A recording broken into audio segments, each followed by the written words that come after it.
Сөйтіп хадисті ары қарай жалғастырады пайғамбарымыз саллаллаху алейхи вассалам. Қиын уақытта, қиыншылық кезде толыққанды дәрет алу дейді. Және намаздан кейінгі намазды күтіп отыру дейді. Біз енді қазір мына құптаннан кейін өткізіп жатырмыз ғой, бұрын шамнан кейін өткізетінбіз. Құптанға дейін.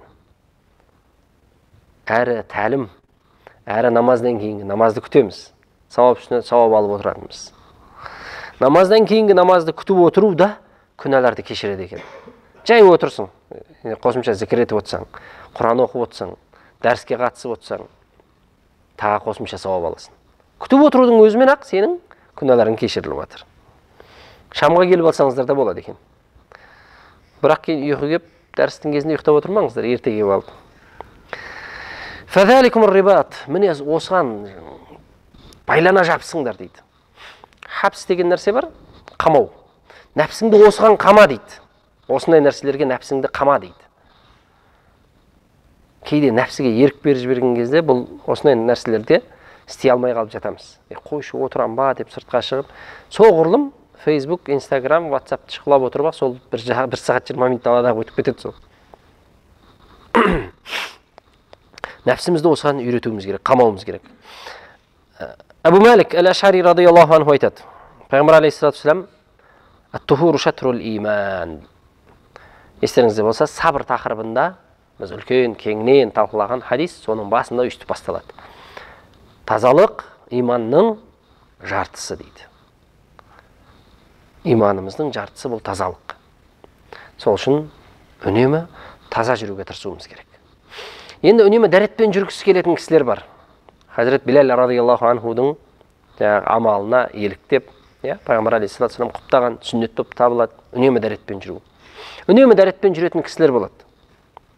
Дәреті бұзылса барып дәрет алады, нұр үстіне нұр. Әр намазды дәретпен, жаңа дәретпен оқуға тырысатындар бар, машалла. Бұл да нұр үстіне нұр. Пайғамбар алейхиссалату вассалам егер үмметім қиналып қалады деп қорықпағанымда, мен бұйырар ем дейді осы нәрсені. Енді кейбір кісілер бар, жаңадан дәрет намазды бастап жүрген кісілер бар арамызда. Дәретте, әжетханаға барып, қажетімізді өтеп болғаннан кейінгі тазалық бар ғой. Әжетханада отырып жасалатын тазалық. Көп кітаптарда ішкі дәрет деп жазылады, Соны да дәреттің қатары деп түсінеді екен. Ол дәрет емес, ол тазалық. Ішкі дәрет дегеніміз ол тазалық. Сіз сағат 11-де күндіз мысалы әжетке шықтыңыз. Сол кезде тазалық жасадыңыз. Сағат 1-де намазға келдіңіз ба? Сол кезде дәрет алған кезде қайтып сол жаққа барып, жуып шайып, ішкі дәрет алып жүру керек емес. Ішкі дәретті қайттан алу керек емес. Бір кісі хабарласады бірде. Кешке жинап оқысам бола ма намаздарымды дейді. Не болды? Ыңғайсыз. Неден ыңғайсыз? Дәрет алу ыңғайсыз. Адам дәреттен үй ала ма дейді. Сөйтсем жолда жұмыс істейді екен. Жол төсейді. Тоғай таппайсың дейді. Айдалада ағаш таппайсың дейді. Айдала дейді. Енді адам қажетіне бәріп барады ғой бір жерге. Азында үйінде баратын шығар, кешке баратын шығар деп ойлап отырмын ғой енді.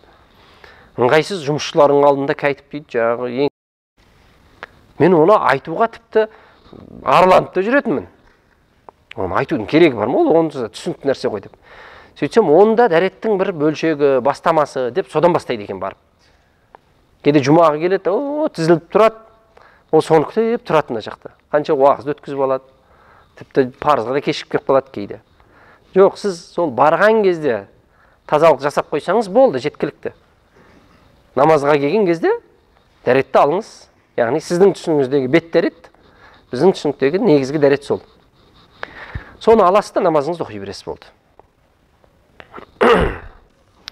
Айтып кетуді жөн көрдім. Себебі арамызда жаңадан қосылғандар болуы мүмкін.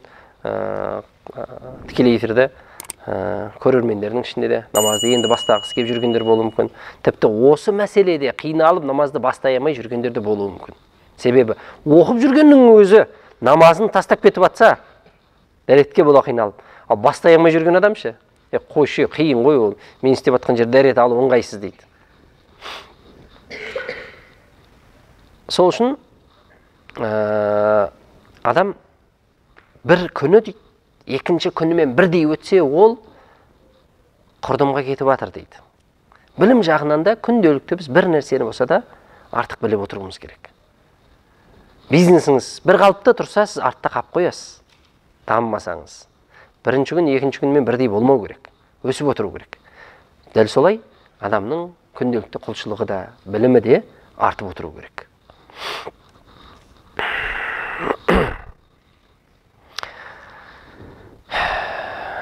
Омар ибн Хаттаб,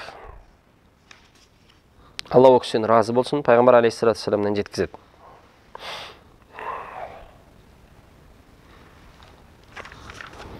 Дәрет алған адам, сіздердің қай біреуіңіз дәрет алатын болса, жақсылап, толыққанды алатын болып, жаңағы айтылған мүшелерді жақсылап жуып, толыққанды дәретті алды.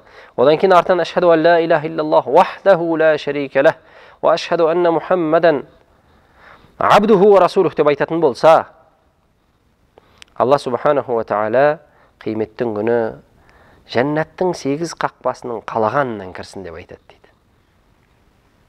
Қиын емес, жеп жеңіл дүние. Бірақ тұрақтылық керек. Тұрақтылық керек. Естіген кезде бір-екі рет амал жасап, сосын қап қоймау керек.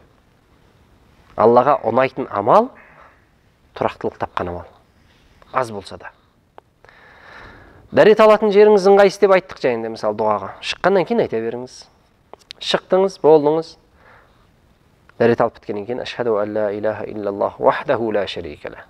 Тілге өте жеп жеңіл, бірақ сіз бұл жерде Алладан басқа тәңір жоқ екендігіне куәлік беріп жатсыз. Ал біз бұл тақырыпта көптеп айттық. Үлкен тәңір бар, кіші тәңірлер бар жүректерімізде, мүшіріктер жаңа пұтқа қойып соны тәңір деп жүрсе, бүгінгі таңда біздер жүрегімізде көптеген тәңірлер бар. Соның бәрін тазалап жатсыз. Тәнім тазарды, жүрегімді тазартайын деп, көкеден, жәкеден, анадан, мынадан болады деген сенім тола біздің жүрегімізде. Ақшадан болады, креслодан болады деген. Соның бәрі жүрегімізге отырып алған тәңір. Солардың барлығын жоққа шығарып жатсыз. Вахдаху ла шарика лах. Ол жалғыз, оның ешбір серігі жоқ деп жатсыз. Серік деген кезде сіз жұмысыңызда, ісіңізде кімге арқа сүйеп жүрсіз, соларды да көз алдыңызға елестетіп өткізіңіз. Анадан, мынадан болмайды, мен Аллаға серік қоспаймын, бір Алладан болады деп. Дүниенің себебі ол екі бастан, ол айтпаса да түсінікті нәрсе. Себепті ықтияр жасай аламыз. Себепсіз ол мына дүние құрылмаған. Бірақ жүректе Алладан өзгеге орын бермейміз. Ва ашхаду анна Мухаммадан абдуху ва расулух. Пайғамбар алейхиссалату вассалам өзі мені Құдайдың құлы деп айтыңдар дейді. Абдуху ва расулуху, және оның елшісі. Құлы деп айтыңдар деп өзі мақтан етеді құл екендігіне. Сөйтіп айтатын болсаңыз, жеп жеңіл, Алла субханаху ва тағала жәннаттың қалаған есігінен, 8 есіктің қалағаннан кір дейді. Енді Термизиде, бұл Муслимде келген риуаят, Термизиде келген риуаятта қосымша осаң тағы да бір сөйлем қосылады. Аллахумма жa'ални минат тауабин ва жa'ални минал мутатаххирин деген сөз. О Раббым, мені тәубе етушілерден қылшы. Тазарғандардың қатарынан қылшы мені.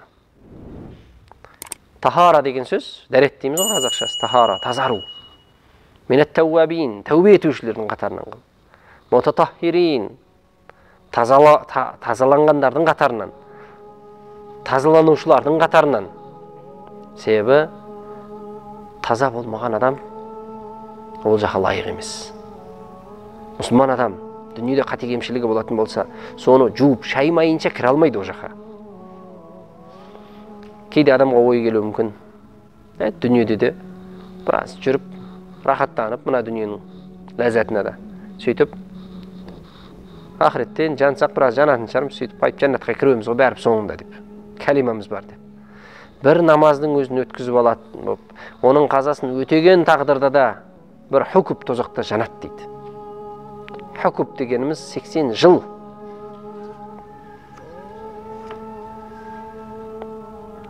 Ал енді намазды бастай алмай жүрген кісілер, онда қаза қылсаң да бәле екен ғой деп бастамай кетпесін. Оқымаған адамдікін ойлаңызшы не болады? Оқып жүріп жіберіп алғандікі сондай болса. Сол үшін намазға тезірек жығылыңыз. Өткен күндерше, күнде бір намазды кім болса да қазаңызды қосып өтей берсеңіз, ақырын Құдай өмір берсе бітіресіз. Өмір болмаған, біте алмай қалған тағдырда да Аллах Тағала ары қарай сіздікін